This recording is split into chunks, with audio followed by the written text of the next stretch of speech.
What we want to do now is give our owl some wings. I'm working with a document called owlstep4.ai, which is available inside your exercise files folder.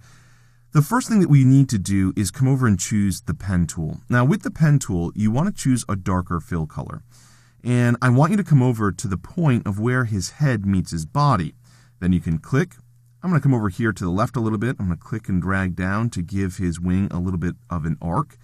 Then I'm going to come down here towards the bottom below his body, and I'll go ahead and click, and I'm going to drag down just a little bit to give this a little bit of a bend.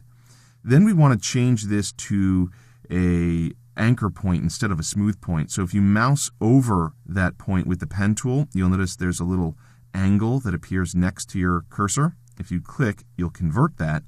Then you can come in over here towards his body, click and drag up again to give it a little bit of an arc.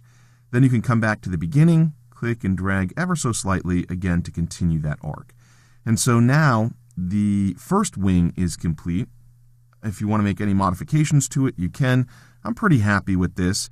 I'm going to go ahead and select it and copy it, and then I'm going to paste it. Command V or Control V on Windows. Of course, we want to flip this wing around, so with it selected, you can come up to the Object menu. From the Object menu, you can choose Transform, and from there you can choose Reflect. Now that's going to open up the Reflect dialog box. In this case, we want to reflect it vertically. So with that selected, you can click OK, and it will flip the wing. You just want to go ahead and move it into place.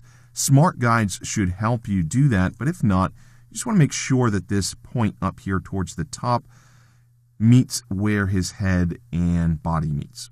So that looks pretty good. The only thing that I probably have to do is move the center of his stomach around a little bit, but I think this looks pretty good. And again, I may come back and make some modifications to this after the fact, but I'm pretty happy with his wings at this point.